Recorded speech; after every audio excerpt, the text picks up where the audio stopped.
Charlie കിർക്കിന് വെടിയേറ്റു. Charlie Kirk കൊല്ലപ്പെട്ടു. ഇതാണിപ്പോൾ 2 ദിവസങ്ങളിലായിട്ട് ന്യൂസിലൊക്കെ കാണുന്ന വലിയ സംഭവങ്ങൾ. അറിയില്ല ചാർലി കിർക്ക് ആരാണെന്നുള്ളത്. നെറ്റിൽ സെർച്ച് ചെയ്തിട്ടാണ് ആളെ മനസ്സിലായത്. ഇയാൾ ട്രംപിൻ്റെ ഒരു കടുത്ത അനുയായിയാണ്. റിപ്പബ്ലിക് പാർട്ടിയുടെ ഒരു ലീഡിംഗ് പ്രഭാഷകനാണ്. പിന്നെ മേക്ക് അമേരിക്ക ഗ്രേറ്റ് അഗെയിൻ എന്നൊക്കെ പറയുന്ന ട്രംപിൻ്റെ ആശയങ്ങളെ മുൻനിർത്തി വലിയൊരു പുസ്തകങ്ങളൊക്കെ പ്രസിദ്ധീകരിച്ചിട്ടുള്ള വലിയൊരാളാണ്. പിന്നെ അയാളുടെ പ്രത്യേകപ്പെട്ടിട്ടുള്ള കഴിവുകളെ പറ്റി പറയുകയാണെങ്കിൽ കടുത്ത ഒരു യാഥാസ്ഥിതിക വിശ്വാസിയാണ്. പിന്നെ ട്രാൻസ്ജെൻഡേഴ്സ്, LGBTQ ഇതിനോടൊക്കെ തീർത്തും അവഗണന ഉള്ള ഒരു സ്വഭാവം ഉള്ളൊരു മനുഷ്യനാണ്. പിന്നെ ലോകത്ത് എല്ലാവർക്കും തോക്ക് ഉപയോഗിക്കാൻ ഉള്ള ലൈസൻസ് വേണം. അത് ലൈസൻസ് കൊടുക്കുന്നതിലൊന്നും വലിയ പ്രശ്നങ്ങളില്ല. ലൈസൻസ് എല്ലാവർക്കും കൊടുക്കണം എന്നുള്ള ഒരു അഭിപ്രായക്കാരനാണ്. കാരണം അമേരിക്കയിൽ ആ കൂടി 30 ലക്ഷം മനുഷ്യരുണ്ടെന്നുണ്ടെങ്കിൽ 60 ലക്ഷം തോക്കിനുള്ള ലൈസൻസ് അവിടെ ഉണ്ട്. കാരണം അവിടെ അത്രയ്ക്കും നല്ല സെക്യൂരിറ്റിയും ടൈറ്റും ഒക്കെയാണ്. അതുകൊണ്ടാണ് ഇപ്പോൾ ഇങ്ങനെ സംഭവങ്ങളൊക്കെ ഉണ്ടാകുന്നത്. ട്രാൻസ്ജെൻഡേഴ്സിനൊക്കെ അങ്ങേയറ്റം വെറുത്തിരുന്ന ഒരാളാണ് ഈ ചാർലി കിർക്ക്. പിന്നെ ഭ്രൂണഹത്യ ചെയ്യുന്നത് തെറ്റാണ് എന്നുള്ള ഒരു നയം ഒക്കെയാണ് അയാളുടെ കയ്യിൽ ഉള്ളത്.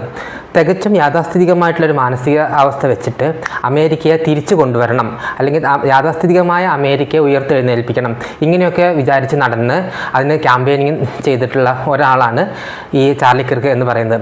ഈ ഇടതുപക്ഷ നയങ്ങളോട് അതികഠിനമായിട്ടുള്ള വെറുപ്പും വിരോധവും കൊണ്ട് നടന്നിട്ടുള്ള ഒരാൾ കൂടിയാണ് ചാർലി കിർക്ക്.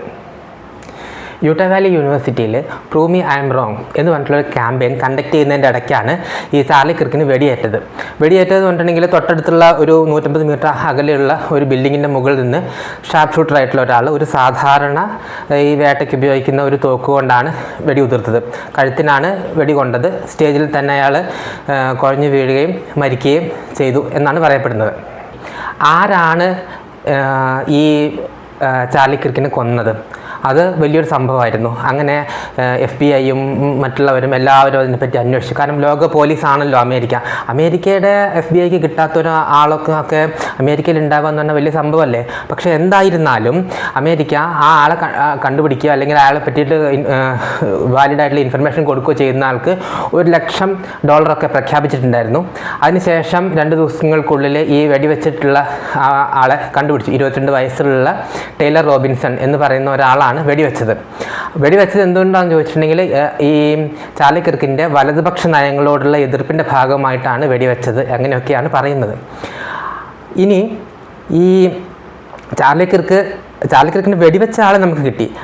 എന്തിന് വെടിവെച്ചു, കാരണം അല്ലെങ്കിൽ ഈ കൊലയ്ക്ക് പിന്നിൽ ആരാണ് എന്നുള്ളത് നമുക്ക് ഒരു ചോദ്യമാണ്.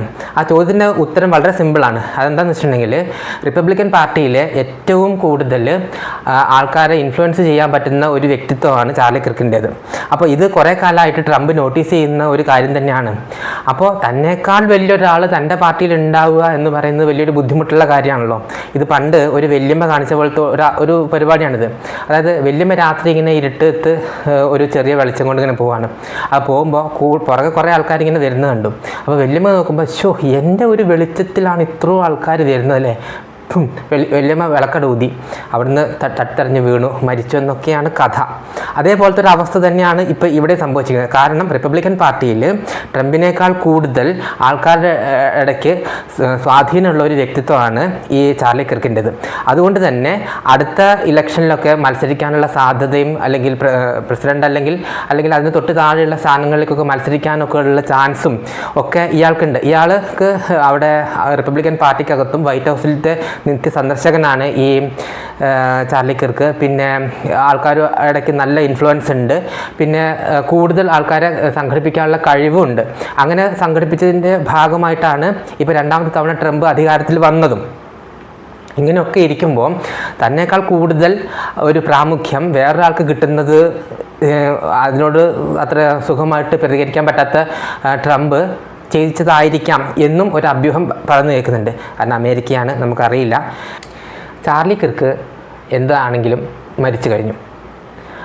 കൊലയ്ക്ക് പിന്നിൽ ആരായിരുന്നാലും അവരുദ്ദേശിച്ച ലക്ഷ്യത്തിലേക്ക് അവരെത്തിക്കഴിഞ്ഞു.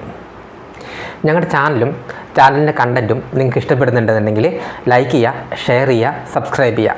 Thank you.